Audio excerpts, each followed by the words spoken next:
Live at 6, this is 13 News Now. More on those stories in a moment, but we start with the weather. We are tracking some precipitation moving toward the area right now. Good evening, I'm Regina Mobley. And I'm David Allen. Here's a live look at the radar. Snow and rain right now out west, and it's coming our way. Jeff's in with what it'll be like when it starts falling here. Jeff.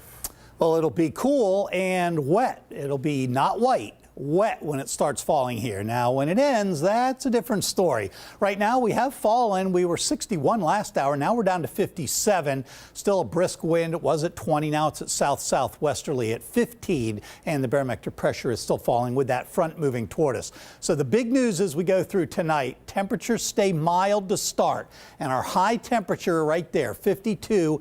For at midnight, that'll be our high for tomorrow. We won't see 52 after that, well, maybe at 1 still, but it'll be definitely dropping by morning and continuing to drop throughout the day. So let's talk a little bit more about that. Rain developing late tonight, not at 11 o'clock, not at midnight. It'll generally be 1, 2 o'clock for the northern and western areas, 2, 3, 4 o'clock, sort of central locations, and even later than that, south and east of us. Readings will drop all day tomorrow. I mentioned the 52-degree high. It'll continue to drop by morning down into the low to mid 40s, then continue to drop the rest of the day. Because of that, even though we're going to stay above freezing, it's going to be so cold aloft that we know we'll see at least a little bit of a mix in some spots. And it's very likely, we think we're probably 70% likely to see snow for a few hours at the back end of this system. How much will fall? Well, we'll talk more about it. But in general, at worst, or at best, I guess, depending on your outlook on winter weather, it'll be like it was a couple of days ago. A lot more is coming up. All right, Jeff, 13 News Now will be tracking this tricky weather overnight and into tomorrow morning. So before you head out the door tomorrow morning, be sure to watch 13 News Now Daybreak beginning at 4:30 for the very latest. We're following a developing story tonight out of Hampton where a burglary suspect is badly hurt after he was shot by police. This happened on Jacqueline Circle where police say he was trying to break into a home this morning. 13 News Now reporter Nico Clemens has been on the scene all day. Nico, what's the story here? Yeah, Regina, police say a man trying to break into this home behind me ran at them with a knife. Witnesses say police ended up shooting him in a driveway 2 doors down. But what's even more shocking, neighbors say that burglar was trying to break into his parents' home. It was surprising. Neighbors stunned. I saw a canine go by so fast that I could hear it.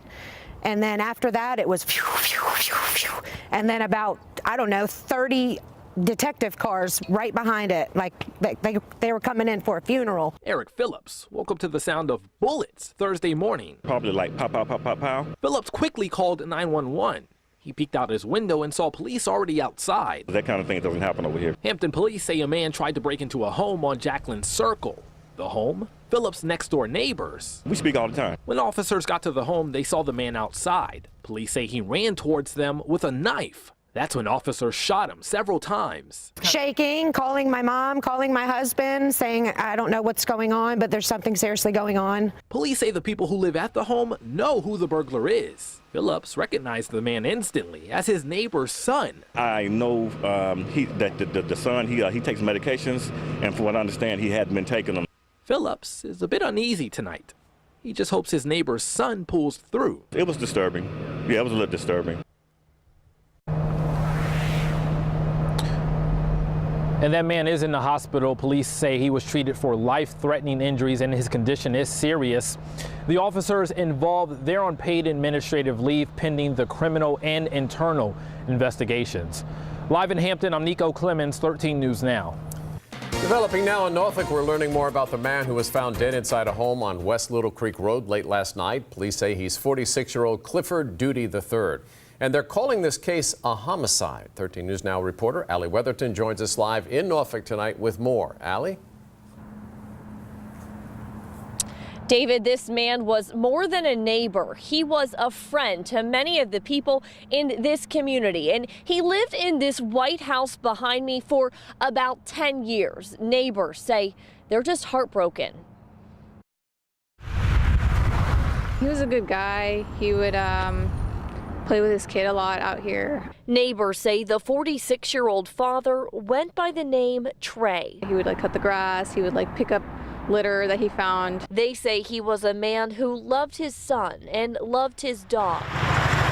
Last night, neighbors say they saw police cars and bright lights, but didn't know the man, Trey, they considered a friend, was found dead inside his home. It's weird to think that something happened right below where I sleep. And it was on Saturday night. Several neighbors tell me they heard 3 gunshots, but they don't know if it's connected. One neighbor even heard Duty's dog that night. Yeah, I heard him crying. I didn't really think anything much of it since, I don't know. I mean, dogs cry here and there for food and stuff. Police are still trying to piece together all of the details. Neighbors say they've been in the neighborhood all day asking people if they have surveillance. Many are hoping justice is served. My prayers are with his family. Now, I did reach out to the victim's family. They obviously were very upset and didn't want to talk to me on camera. Now, if you know anything about what happened here, call the crime line at 1-888-LOCK-YOU-UP. Live in Norfolk, Allie Weatherton, 13 News Now.